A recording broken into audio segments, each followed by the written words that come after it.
Graça e a paz do nosso Senhor Jesus, nosso Salvador. Eu queria ler algumas porções do Evangelho de Marcos. Evangelho de Marcos, capítulo 8.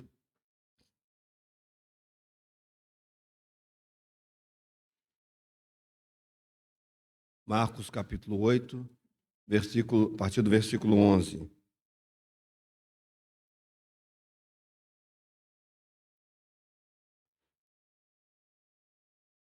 E saindo os fariseus, puseram-se a discutir com ele e, tentando-o, pediram-lhe um sinal do céu. Jesus, porém, arrancou do íntimo do seu espírito um gemido e disse: Por que pede essa geração um sinal? Em verdade vos digo que a essa geração não se lhe dará sinal algum. E deixando-os, tornou a embarcar e foi para o outro lado. Então, essa é a primeira porção. A segunda está ainda em Marcos, capítulo 9, a partir do versículo 1. Próximo capítulo aí, a partir do versículo 1 diz assim: Dizia-lhes ainda: Em verdade vos afirmo que dos que aqui se encontram, alguns há que de maneira nenhuma passarão pela morte, até que vejam ter chegado com poder o reino de Deus. 6 dias depois, tomou Jesus consigo a Pedro, Tiago e João, e levou-os a sós à parte a um alto monte. Foi transfigurado diante deles. As suas vestes tornaram-se resplandecentes e sobremodo brancas, como nenhum lavandeiro na terra as poderia alvejar. Apareceu-lhes Elias com Moisés, e estavam falando com Jesus. Então Pedro, tomando a palavra, disse: Mestre, bom é estarmos aqui e que façamos 3 tendas. Uma será tua, outra para Moisés e outra para Elias, pois não sabia o que dizer por estarem eles aterrados. A seguir, veio uma nuvem que os envolveu e dela uma voz dizia: Este é o meu filho amado, a ele ouvi. E de relance, olhando ao redor, a ninguém mais viram com eles, senão Jesus. O Evangelho de Marcos, ele é dinâmico, né? As coisas vão acontecendo numa rapidez. E a proposta, eu creio, do Espírito Santo, ela é, né, como muitos irmãos já têm estudado e têm trazido para nós, né, essa linha de raciocínio, é mostrar o servo de Deus. Então você vê Jesus trabalhando e trabalhando e trabalhando e fazendo muitos sinais, né, curas, muitas situações vão acontecendo e poucas vezes o Senhor Jesus ele é mostrado, os seus discursos são mostrados, né, não tanto quanto em outros evangelhos. Aqui nós temos com certeza, né, com certeza, e aí podemos entender de outras maneiras, né, a palavra de Deus ela é muito rica. Deus tentando mostrar para nós exatamente isso, o nosso Senhor Jesus como o servo de Deus aprovado, né? Um servo aprovado de Deus, alguém que faz as coisas da maneira correta, na hora certa, né? Sem nenhum tipo de erro ou de engano. O Senhor Jesus ele não se equivocava, mas também nos mostra, né, como deve ser a vida de pessoas como nós, como servos de Deus. E é interessante, eu queria só destacar isso, irmãos, essa passagem da transfiguração, ela é riquíssima, ela é, para mim, uma das passagens centrais, né, para nós entendermos a proposta de Deus com relação ao Evangelho. Então, nós vemos aqui 2 situações que eu gostaria, né, aí, estudando aqui essas passagens, nós podemos ter outros pensamentos e podemos ter outras revelações, mas eu queria fazer, né, colocar lado a lado essas 2 situações. Numa delas, né, os fariseus eles se aproximam do Senhor Jesus e falam assim: olha, nos dá um sinal do céu. Nos dá um sinal do céu, nós precisamos ver alguma coisa. E a gente sabe que o Senhor Jesus ele já tinha feito ali, né, por 2 vezes, ele já tinha feito a multiplicação dos pães, né? Havia outros sinais que o Senhor Jesus já tinha feito, vários sinais mostrando, né, a sua divindade, mostrando como é que só Deus, algumas coisas que só Deus poderia fazer. E aquelas pessoas ainda se aproximam do Senhor, né, e pedem para ele um sinal. Nós queremos ver alguma coisa. E o Senhor Jesus, então, a Bíblia diz que ele suspira profundamente. E ele fala, as pessoas não vão ter sinal nenhum. Um pouquinho mais para frente, o Senhor Jesus, então, ele toma 3 dos seus discípulos e ele mostra para eles um sinal impressionante. Ele os leva a um monte e, enquanto o Senhor Jesus orava, né, algumas coisas acontecem sobrenaturais. A primeira delas é que ele vai se resplandecendo, ele vai se tornando resplandecente. E a palavra mostra que as suas vestes se tornam brancas, como nenhum lavandeiro da terra poderia fazer branquear, poderia limpar. Então nós vemos que é uma coisa, é uma situação em que ela começa mostrando coisas do céu, relacionadas com Deus. A visão que eles têm quando eles acordam ali, eles estavam com sono, eles estavam, a gente não sabe porquê, né, desapercebidos, mas quando eles vêm, né, a primeira coisa que se pode notar é que o Senhor Jesus ele toma uma forma de alguém que não podia ser terreno, era alguém celestial. Outra coisa que acontece é que Moisés e Elias, eles vêm conversar, eles descem do céu, eles vêm conversar com o Senhor Jesus, e Lucas vai relatar isso, né? Mateus também vai fazer vai descrever esse momento, e eles dizem que Moisés e Elias falavam com o Senhor Jesus sobre a sua morte que aconteceria em Jerusalém, pouco tempo depois. O céu também já havia programado. O céu já sabia o que ia acontecer, né? Já havia ali um roteiro que seria seguido. E outra coisa sobrenatural, esses 2 homens que já tinham, né, já não estavam mais entre nós, eles aparecem ali naquele momento e eles começam a conversar com o nosso Senhor Jesus. E a gente sabe, não estou falando nenhuma novidade para os irmãos e para as irmãs, né, que quando então os discípulos eles veem aquilo, eles falam, uai, né, seria interessante a gente aproveitar, né, esse momento e a gente fazer aqui 3 tendas. Então vamos ter 3 tendas aqui, vamos ficar por aqui, vamos fazer uma tenda para Moisés, uma para Elias e uma para o Senhor. Nesse momento há uma intervenção do céu, porque desce uma nuvem também resplandecente, e nessa nuvem sai uma voz que diz: este é o meu filho amado. Este é o meu filho em quem eu tenho prazer. A ele ouvi. E Moisés e Elias, eles desaparecem. E os discípulos olham e eles não estão mais ali. Enquanto que os fariseus, eles pedem um sinal, e havia acontecido tantas coisas tinham acontecido em termos de sinais que o Senhor Jesus estava dando nessa terra, né? O pão ali sendo repartido 2 vezes, né? E vários outros sinais de cura, de ressurreição.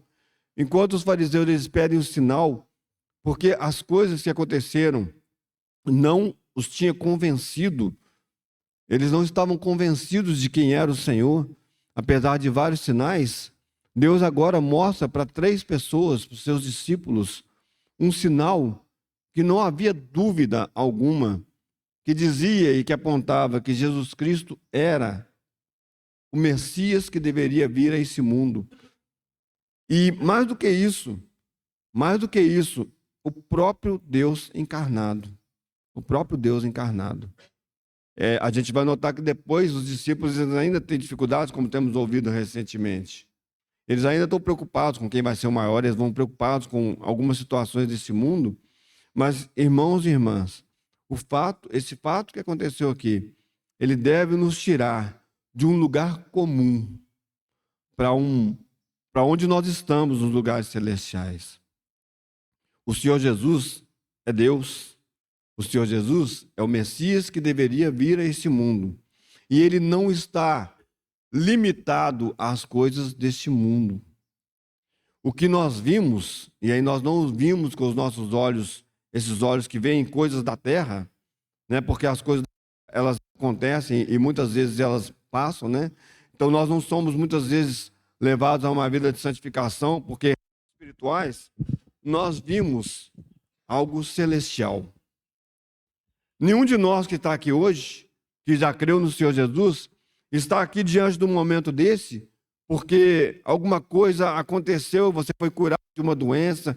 Nós estamos aqui porque nós vimos o Salvador. Porque nós reconhecemos que éramos pecadores e nós encontramos nele a solução para os nossos pecados. É isso, ou foi isso que mudou a nossa vida. É isso que muda a nossa existência. E à medida que nós contemplamos o Senhor, nós somos transformados de glória em glória. À medida que nós vemos o Senhor, isso vai transformando as nossas vidas. Os irmãos e as irmãs percebem, conseguem entender o que eu estou tentando dizer? Não são curas, não são bênçãos, não são coisas que nessa terra nos ajudam a viver melhor, que mudam a nossa vida. O que muda a nossa vida é nós vermos a Jesus Cristo. Isso muda a nossa vida. E nós continuamos vendo o nosso Senhor Jesus assentado no trono, cheio de glória e majestade. Isso muda as nossas vidas. Irmãos, a nossa saúde um dia, se o Senhor não voltar antes disso acontecer, ela vai acabar. Nós não teremos saúde para o resto das nossas vidas. Um dia, o nosso corpo físico, ele vai chegar num estado tal em que nós não continuaremos mais nessa terra. O nosso dinheiro não vai nos seguir na glória. Os nossos bens não irão conosco. Mas essa visão de Cristo ressurreto, essa visão do nosso Senhor Jesus, isso vai nos garantir por toda a eternidade a glória que está proposta em Cristo Jesus. Porque é Ele, é a pessoa, é o Senhor Jesus.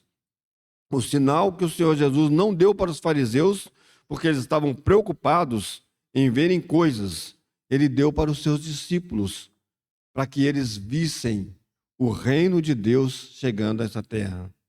Há muito mais coisas aqui que a gente poderia falar, irmãos, a respeito desse momento. Mas o que eu gostaria de chamar a atenção dos irmãos e das irmãs nessa manhã é para que nós paremos, e já temos ouvido isso recentemente, nós paremos de olhar as coisas de maneira natural. Nós não continuemos olhando as coisas, enxergando as coisas de maneira natural, como se estivéssemos nesse mundo desamparados, como se estivéssemos nesse mundo relegados a uma situação em que temos que nos virar, porque nós estamos aqui e as coisas não são boas, as coisas nos afetam, nós temos que trabalhar, nós temos que passar por várias situações. Nós precisamos ver o nosso Senhor Jesus, porque depois que os discípulos eles veem o Senhor dessa maneira, né, eles descem do monte, eles encontram muitas situações difíceis e complicadas ali, mas essa visão precisa continuar nos guiando, irmãos. Pedro, depois de muito tempo, vai dizer isso. Nós mesmos fomos testemunhas da sua glória. Quando no santo monte ouvimos essa voz dizendo: eis o meu filho amado, o meu filho em quem eu tenho prazer, a ele ouvir. Isso foi guardado no coração de Pedro, e isso guardou a vida de Pedro e guardou o seu testemunho. É como também o testemunho que vemos de Paulo, que depois de muito tempo, ou algum tempo, né, e até o final da sua vida, ele vai dar esse testemunho: eu vi o Senhor Jesus. E isso mudou a minha vida. Irmãos, eu vi o Senhor Jesus. E isso mudou a minha vida. Nós vimos o Senhor Jesus. E isso mudou as nossas vidas. E se Ele não me der mais nenhuma bênção nessa terra, se Ele não fizesse mais nada, ou não tivesse feito, ou não fizer no futuro mais nada, isso tem que bastar. Isso é suficiente. Os nossos olhos têm que estar no futuro, na glória vindoura, naquilo que alcançaremos por causa dele.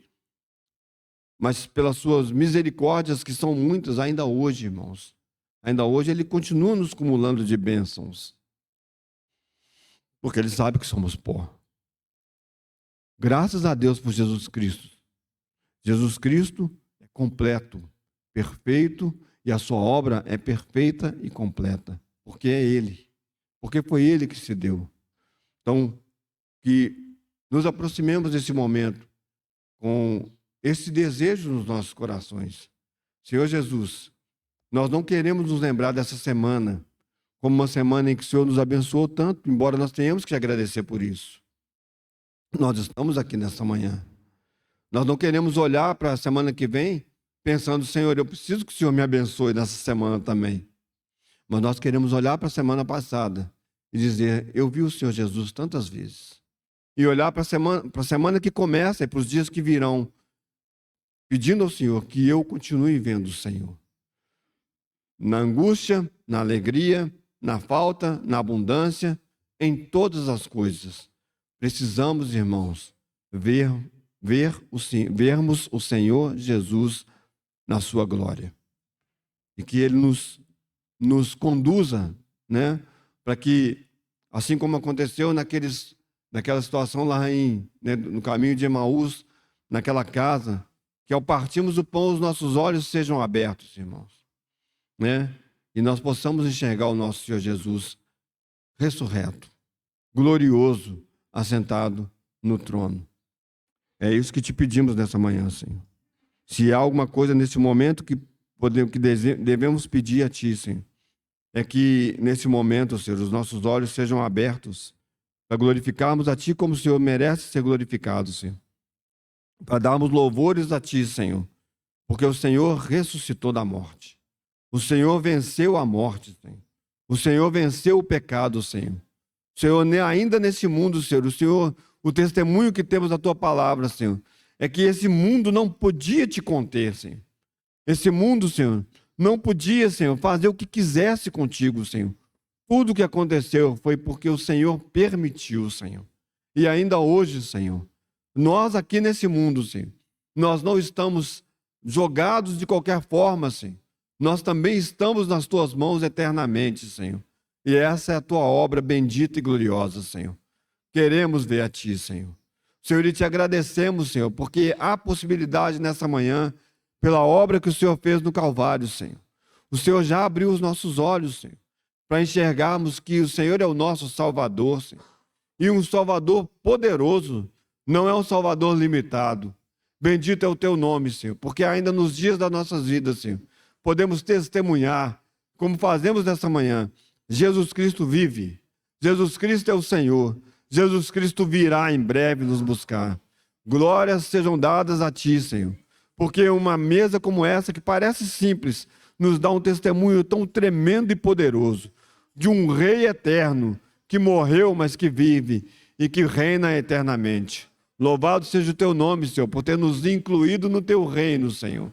E nesta manhã, como súditos do Teu reino e servos do Senhor, nós nos prostramos espiritualmente diante de Ti e Te adoramos, Senhor.